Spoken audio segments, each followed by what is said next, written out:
सिंहस्थ कुंभमेळा प्राधिकरणाला मंजुरी मिळताना दिसते। प्राधिकरण मंजुरीच्या निर्णयाचं महंतांकडून आता स्वागत होत आहे। साधू महंतांना देखील या प्राधिकरणात स्थान मिळालं असतं तर प्रशासनाला मदत झाली असती।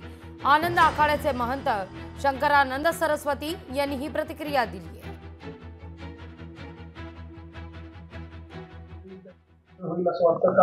काय मागणी असणार आहे प्रशासनाकडे? नाशिक त्र्यंबकेश्वर रस्ता याचं रुंदीकरण व्हावं ही सर्वांची इच्छा होती, परंतु आता असं वाटतं की इतक्या कमी कालावधीमध्ये ते कसं पूर्ण करणार, जमिनी अधिग्रहित कसं करणार आणि त्याच्यासाठी यांच्याकडे निधी सुद्धा नाही येत। म्हणूनच मी सांगतो की यांनी केंद्र सरकारकडे निधीची मागणी त्वरित करावी, कारण सरकारकडे असं ऐकण्यात येतं की पैशाची कमी आहे, तर एवढा मोठा कुंभ हा बिना पैशाच्या शिवाय करता येणार नाही। म्हणून शासनाने केंद्र सरकारकडे निधी उपलब्ध करून घ्यावा।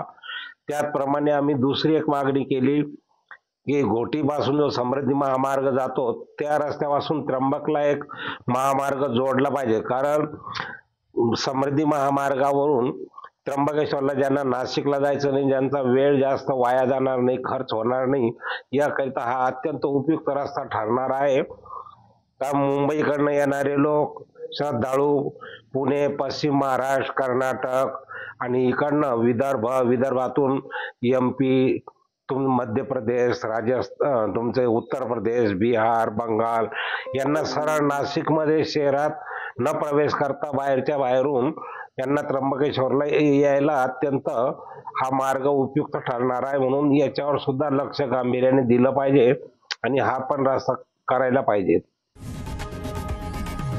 लोकशाही मराठी ऐका, पहा, जागरूक रहा।